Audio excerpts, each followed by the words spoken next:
Hello दोस्तों, आपका स्वागत है कंपटीशन मित्र पर। मैं हूं आपका कंपटीशन मित्र अभिषेक सिंह। तो हम लोग देख रहे हैं प्रतिशतता पर आधारित प्रश्न, यानी बेसिक, बिल्कुल जीरो से हम लोग शुरू कर रहे हैं प्रतिशतता को। शून्य से शिखर तक का सफर तय करना है हमको, यानी कि हमको इसमें प्रतिशतता न केवल सीखना है बल्कि प्रतिशतता का मास्टर हो जाना है हमें। इसलिए हम बेसिक से सिखा रहे हैं आपको। तो हर वीडियो जो है आपके लिए उपयोगी है और बहुत ज़रूरी इम्पोर्टेंट है, तो उसे ज़रूर हर वीडियो को देखें। तो पिछला भाग हमने कल देखा था, तो आइए आज उसके आगे हम लोग देखते हैं। आपने अगर पिछला वीडियो मिस कर दिया है तो डिस्क्रिप्शन बॉक्स में जाके उसका लिंक आपको डिस्क्रिप्शन में दे दिया जाएगा, वहाँ से आप उस लिंक से वहाँ पे पहुँच सकते हैं। तो आइए प्रतिशतता पर हम लोग देखते हैं। ये प्रतिशतता का पार्ट 2 है, यानी भाग 2 है, यानी परसेंटेज का ये पार्ट 2 है। तो आइए शुरू करते हैं। और आज का पहला प्रश्न, तो ये क्वेश्चन आपके सामने है। क्वेश्चन हम पढ़ दे रहे हैं। यदि ए की आय बी की आय से 20% कम हो तो बी की आय ए की आय से कितना प्रतिशत अधिक है। अब देखिए, 20% का मतलब होता है 20/100, यही होता है ना। 20% का मतलब होता है 20/100। अब देखिए, बोल रहा है कि ए की आय जो है बी की आय से 20% कम है, यानी ए का जो हिस्सा हो जाएगा यहाँ घटा दीजिए, 80 हो जाएगा, और ये 20% कम है ए की आय। तो ये 20 का जो डिफरेंस है ये कितना प्रतिशत है, यही तो हमको निकाल देना है। इसके लिए हम क्या करेंगे, 20 चौक 80 और 25 चौक 100, यानी कि 25%। हमने क्या किया, देखिए ये जो है 20% जो है, 20% यानी कितना, 20% कम है। तो 100 का 20% 20 होता है, 20 होता है, यानी कि 80 रहा होगा ये 80 रहा होगा। अब कितने का गैप है दोनों में, 20 का अंतर है, 20 का अंतर है दोनों में। तो 20 का अगर अंतर है तो 20 कितना प्रतिशत है, 80 का, यही हमको निकाल देना होता है। ए की आय बी की आय से 20% कम है, ए की आय बी की आय से 20% कम है, ऐसे समझिए। मान लीजिए कि बी की आय 100 है, ए की आय 20% कम, तो 80 हो गया। ठीक, अब दोनों में गैप 20 का अंतर है, तो 20, ये मतलब ये कितना अधिक है, तो 20, यानी कि पूछा जा रहा है कि 80 का 20 कितना प्रतिशत है। तो हमने कल कहा था कि 100 से गुणा कर देना होता है अगर प्रतिशत निकालना होता है तो 20 चौके 80, 25 चौके 100, तो 25% नहीं हो गया ये। तो आपको बातें समझ में आ रही होंगी, ऐसे समझिए ना कि अगर हम 100 पर देखते हैं, क्योंकि प्रतिशत 100 पर होता है, प्रतिशत किस पर होता है, 100 पर होता है। बोल रहे ए की आय बी की आय से 20% कम हो, ए की आय बी की आय से 20% कम हो, यानी कि बी 100 रहा होगा, 20% कम यानी कि 20 कम, तो 20 कम हो गया होगा, तो ए हो गया होगा 80। 20 कम हो गया होगा, यानी कि ए अगर बी से 20 कम है, यानी कि बी ए से 20 ज्यादा है, तो 20 वही पूछ रहा है कि ये जो 20 है वो 80 का कितना प्रतिशत है, तो वही हमने निकाला। तो अब तो आपको समझ में बिल्कुल आ ही गया होगा। आइए आगे देखते हैं अगला क्वेश्चन। तो ये क्वेश्चन है आपके सामने, ए की आय बी की आय से 30% अधिक हो तो बी की आय ए की आय से कितना प्रतिशत कम है। तो वही 30%, यानी कि 100। ठीक, अब यहाँ पे ऑब्वियस सी बात है कि ए की आय जो है वो ज्यादा है, ए की आय ज्यादा है, तो क्या हो जाएगा, अब ए की आय जो है वो ज्यादा है ना, 30% ज्यादा है, ए की आय बी की आय से 30% ज्यादा है, तो ये हो जाएगा 130। ये कितना हो जाएगा, 130, और ये 30 ही रह जाएगा। इसका पूछ रहा है कि ये कितना प्रतिशत, 30 130 का कितना प्रतिशत है। तो यहां से इसको खत्म कीजिए, तो 300/13, तो 13 से कर दीजिए, 13 दूनी 26 हो गया, 13 दूनी 26, बच गया 4, 13 तिया 39, 13 तिया 39 और 1 40, यानी 23 सही 1/13%, 23.1/13%, ये होगा। अब देखिए होता क्या है, जब ए की आय बी की आय से अधिक हो, जब ए की आय बी की आय से अधिक हो, तो पूछे कि बी की आय कितना कम है, तो कम पूछे, यानी कि जब अधिक हो और कम पूछे तो हम क्या करेंगे कि जितना अंतर होता है वो ऊपर लिखेंगे। मान लीजिए कि अंतर x का है, अंतर x% का, तो वो ऊपर लिखेंगे और फिर 100 में वो x जोड़ देंगे और 100 से गुणा कर देंगे, अगर कम पूछे तो। और ज्यादा पूछे तो हम क्या करेंगे, वही अंतर यानी x% का अंतर है तो x को ऊपर लिखेंगे और 100 में से x को घटा देंगे और 100 से गुणा कर देंगे। ये भी आप कर सकते हैं। ठीक, आई होप आपको बातें समझ में आ रही होंगी हम क्या बोल रहे हैं। तो ये मान लीजिए x का अंतर था 30%, तो 30, और x में हमने 100 में x जोड़ना था तो 100 में x जोड़ दिए 130, 100 से गुणा कर दिए, काट दिए, तो ये आ गया। तो आइए देखते हैं अगला क्वेश्चन। तो ये है अगला क्वेश्चन आपके सामने। नीता का वेतन पायल के वेतन से 25% अधिक है। नीता का वेतन पायल के वेतन से 25% अधिक है, तो पायल का वेतन नीता के वेतन से कितना प्रतिशत कम है, कमी वाला है। तो हम क्या करेंगे, जो गैप है 25% का गैप है उसको तो लिखेंगे ही लिखेंगे। अब चूंकि कमी है इसलिए नीचे वाला ज्यादा होगा, 125, 100 में ये जोड़ देंगे और बटे 100 गुणे 100 कर देंगे, सॉरी। तो 25 × 25 125 होता है, 5 से 20 बार में, यानी कि 20%। क्या हो जाएगा, 20% हमारा आंसर हो जाएगा। बस इतना आसान है, क्योंकि कमी वाला है पूछ रहा है, तो ऊपर जो गैप होगा नीचे बढ़ा के लिखेंगे और गुणे 100 कर देंगे, निकाल देंगे, बस इतनी सी बात है। देखिए जिससे कंपेयर होता है वो 100 हो जाता है, जिससे कंपेयर होता है वो 100 होता है। जैसे नीता का वेतन का कंपेयर किससे होता है, पायल के वेतन से हो रहा है, तो पायल का वेतन मान लीजिए 100 है, ठीक, पायल का वेतन 100 है, तो नीता का ऑब्वियस सी बात है कि 125 हो जाएगा। कंपेयर हम किससे कर रहे हैं, पायल के वेतन से।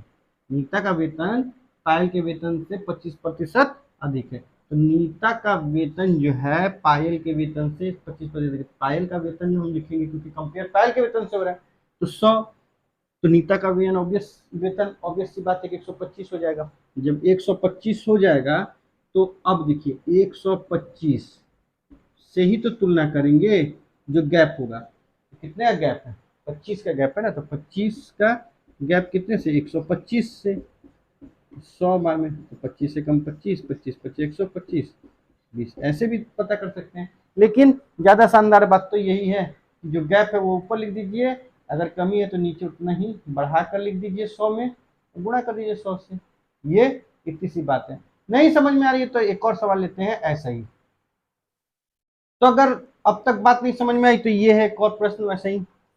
यदि अनिल की ऊंचाई दीपक की ऊंचाई से 60% अधिक है, तो दीपक की ऊंचाई अनिल की ऊंचाई से कितना प्रतिशत कम है, कमी की बात हो रही है।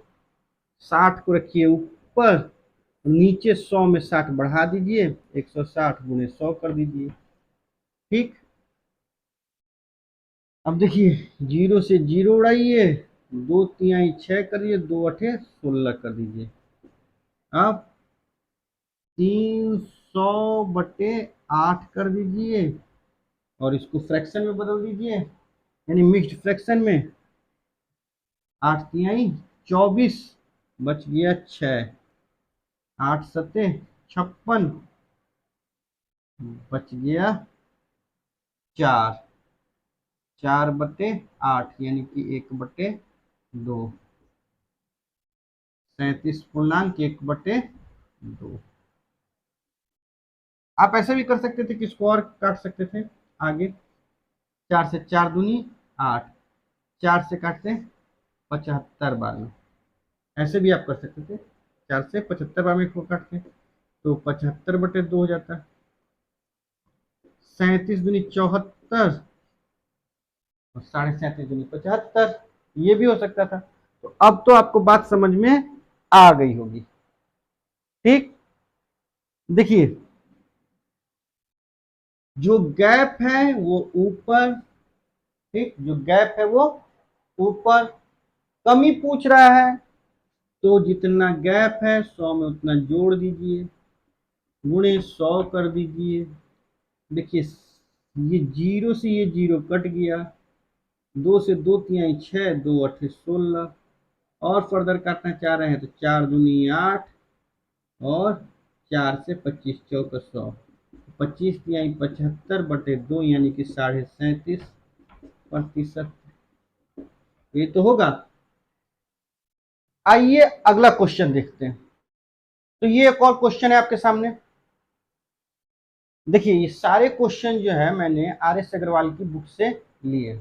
आज के जितने भी क्वेश्चन है सभी आर एस अग्रवाल की बुक से लिया गया। ऐसा नहीं है कि इस पूरी श्रृंखला में केवल आर एस अग्रवाल की बुक से ही क्वेश्चन लिया जा रहा है, लेकिन आज का जो क्वेश्चन है वो आर एस अग्रवाल की बुक से ही लिया गया था। ये क्वेश्चन पढ़ते हैं। चीनी के मूल्य में 20% की वृद्धि होने पर एक गृहिणी को चीनी की खपत कितने प्रतिशत कम कर देनी चाहिए कि इस मद में खर्च न बढ़े, इस मद में खर्च न बढ़े। 20% की वृद्धि हो गई चीनी के मूल्य में, तब गृहिणी जो है किस प्रकार से कम कर दे खपत, मतलब खर्चा कम कर दे चीनी का, कि उसके जो बजट में है कोई अंतर ज्यादा नहीं है, मतलब बिल्कुल अंतर ना है। गृहिणियां ऐसे ही करती हैं, मैनेज करती हैं, बहुत कठिन काम है। देखा जाए तो 20% की वृद्धि हो गई है, तो जो वृद्धि हुई है जितना गैप है वो ऊपर।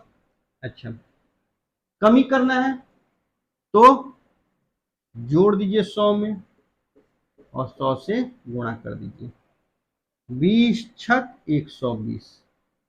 अब 100 और ज्यादा काटना चाहते तो और ज्यादा काट दीजिए ना, 2 तिहाई 6, 2 से 50 बार में, तो ये 50/3 तो 18.5% हो ही जाएगा। हाँ 18.5 नहीं होगा, कितना होगा 50/3, तो 3 एक कम 3, ठीक। अब ये हो गया 2, 3 छक 18, 16 सही 2/3%, 16 सही 2/3% होगा। तो ये हमारा आंसर आएगा। क्या करना है, जो कमी है मतलब जो गैप है उसको ऊपर लिखना है, चाहे कमी हो चाहे बढ़ोतरी हो, जो भी हो, ठीक। अगर कम हो कितना कम है ये दिखाना है, तब भी कितना ज्यादा है ये दिखाना है, तब भी जो गैप है वो ऊपर। अगर कम है तो उतना ही 100 में बढ़ा के नीचे लिख देना है, गुणे 100 करना है। अगर ज्यादा है तो उतना ही घटा देना है 100 में से, लेकिन गुणे में 100 उतना ही लिखना है। यानी कि ये और ये स्थान वही रहेगा, ये गैप वाला रहेगा तो गैप लिखा रहना होगा। यहाँ पे 100 है तो 100 ही रहेगा। यहाँ पे अगर कमी पूछ रहा है तो जितना ऊपर है उतना 100 में जोड़ देंगे, अगर बढ़ोतरी पूछ रहा है मतलब बढ़ गया है वो पूछ रहा है तो घटा देंगे, बस इतनी सी बात है। तो आइए अब थोड़ा टाइप चेंज करते हैं। तो अगला क्वेश्चन ये आपके सामने, पटसन के भाव में 20% की कमी आने पर इसका भाव 800 रुपए प्रति क्विंटल हो गया, इसका प्रारंभिक भाव प्रति क्विंटल कितना था। देखिए 20%, 20% का मतलब क्या होता है, 20/100, वैसे आपको याद रखना होगा कि 1/5, 1/5 होगा, ठीक। फ्रैक्शन में ये 1/5 हो गया। अब बोल रहा है 20% कमी, यानी कि ये जो हुआ ये ओरिजिनल वैल्यू हो गई, नहीं ये जो है प्रारंभिक भाव हो गया, प्रारंभिक भाव हो गया ये।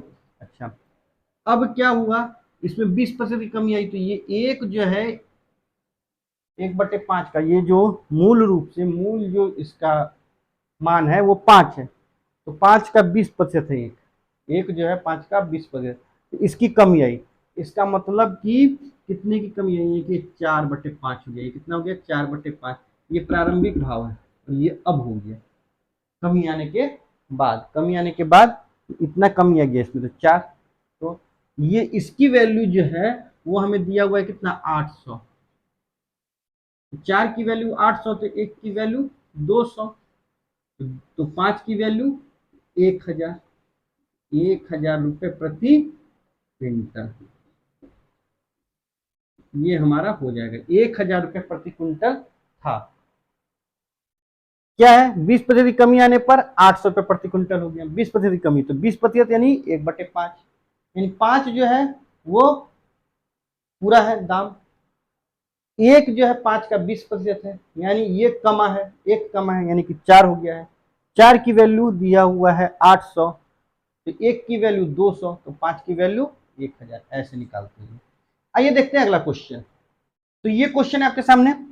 एक मेज के अंकित मूल्य में 12.5%, 12.5, 12.5% यानी 12.5% की कमी कर देने से इसका मूल्य 4375 रुपये हो जाता है। मेज का अंकित मूल्य क्या है? मतलब प्रिंट रेट जो है उसमें छूट देता है ना 12.5%। अक्सर दुकानदार बढ़ा के लिख देते हैं प्रिंट रेट, उसके बाद क्या करते हैं? उसमें छूट दे देते हैं, उनको उल्लू बनाते हैं। ऐसा होता नहीं है। हाँ, आप कहते हैं उसके बाद की छूट दे रहे हैं, तो वही बात है यहाँ पे। तो 12.5% की कमी कर देता है प्रिंट रेट में, यानी अंकित मूल्य में, तो वो हो जाता है 4375 रुपये हो जाता है। तो बताइए कि मेज का अंकित मूल्य क्या है? तो 12.5% का मतलब क्या हुआ? 12.5% का मतलब हो गया 1/8। वो कैसे हुआ? तो देखिए यहाँ पे 12.5%, यानी कि ये 100। ठीक, यहाँ से इसको उड़ाइए तो यहाँ पे बढ़ गया। ठीक, 25 25 125, 25 में 40 से करेंगे तो 1000। 5 कम 5, 5 8 40, 1/8। 12.5% यानी 1/8 फ्रैक्शन में। ठीक, तो ये है।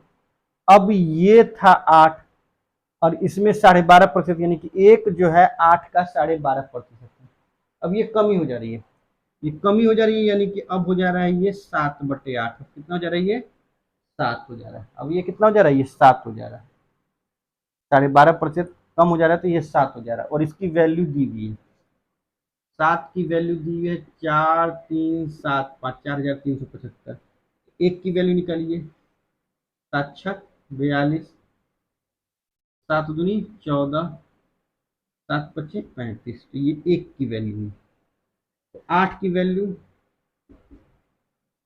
कितनी हो जाएगी? अंकित मूल्य 8 की वैल्यू हो जाएगी 8 पचे 40, 8 दूनी 16, 4 20, 8 छक 48, 49 50, 5000 अंकित मूल्य 5000 रुपये। बस ये इतना सब बात है। 12.5% की कमी हुई थी, तो 12.5% को 1/8 कह सकते हैं। एक जो है 8 का 12.5% है, यानी कि इसकी कमी हुई तो वो 7 हो गया। 7 के 7 का वैल्यू दिया हुआ है, तो 1 की वैल्यू निकालेंगे, फिर हमको 8 की वैल्यू निकाल देंगे। बस इतनी सी बात है, ऐसे ही होता है। ठीक, क्या हुआ एक बार और समझिए। 12.5% की कमी बता रहा है, 12.5% की कमी हो रही है, तो ये इतना हो जा रहा है मूल्य। ठीक है, 12.5% की कमी हो रही है तो इतना हो जाए। 12.5% एक्चुअल में अगर उसको फ्रैक्शन में बदले तो 1/8 होता है। यहाँ पे हमने बदल के दिखाया आपको। तो यानी एक जो है 8 का 12.5% है, यानी कम होके वो हो जा रहा है 7। कमी करेंगे ना 12.5% की, 12.5% की कमी की तो हो गया 7। 7 की वैल्यू इतना दिया होता है, एक की वैल्यू 625, जबकि ओरिजिनल वैल्यू जो है वो 8 है।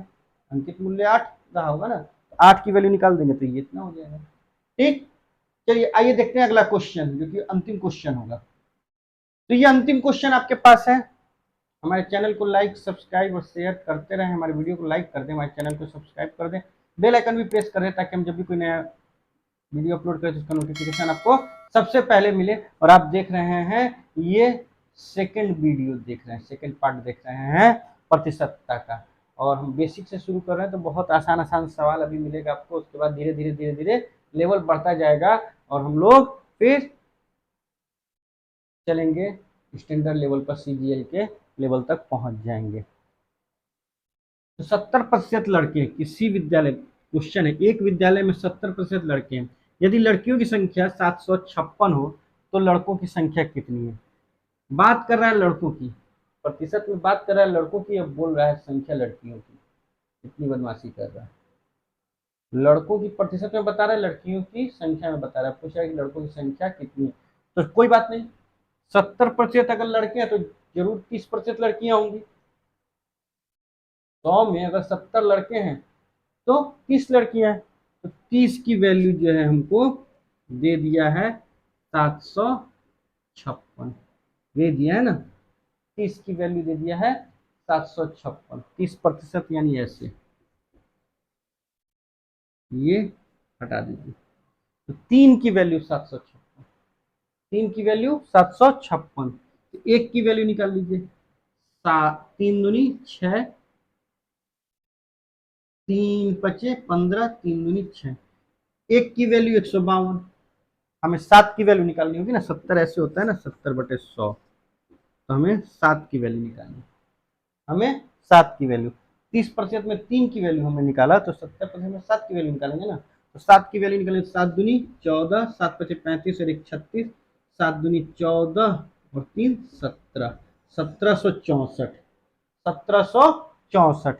लेकिन अगर पूछता कि कुल कितने छात्र हैं, ये तो लड़कों की संख्या, अगर कुल कितने छात्र पूछता तो बस यहाँ पे 10 से गुणा करते, क्योंकि 3 की वैल्यू हमें पता चल गई, तो 10 की वैल्यू और बता देते, तो 2520 कुल छात्र 2520 थे, उनमें से 70% यानी कितना है, ठीक, बोल रहा है कि 70% लड़के हैं, यदि लड़की यहाँ 756 है, यानी 30% लड़कियां हैं, 30% ऐसे लिखेंगे, तो ये कट गया तो 3 हो गया, 3 की वैल्यू दिया हुआ है 756, तो 1 की वैल्यू निकालेंगे तो 252, 7 की वैल्यू क्योंकि 70% है ना, तो 70% भी तो ऐसे ही कट जाएगा ना, 7/10 हो जाएगा, 10 में 7 तो 70% होगा, 7 की वैल्यू निकालेंगे तो गुणा कर देंगे, ये निकल जाएगा, तो ये हमारा आंसर हो जाएगा। तो आज के लिए बस इतना ही। आई होप आपको ये सेशन अच्छा लगा होगा, मजा आया होगा हमारे साथ इसको करने में। तो अगर आपको अच्छा लग रहा है हमारा पढ़ाने का तरीका, तो हमारे वीडियो को लाइक कर दें, ऐसे अपने दोस्तों में शेयर भी कर दें, हमारे चैनल को सब्सक्राइब कर लें और बेल आइकन को प्रेस जरूर कर लें, ताकि हम जब भी कोई नया वीडियो अपलोड करें तो उसका नोटिफिकेशन आपको सबसे पहले मिले। थैंक यू फॉर वॉचिंग, मिलते हैं अगले वीडियो में, गुड बाय, जय हिंद।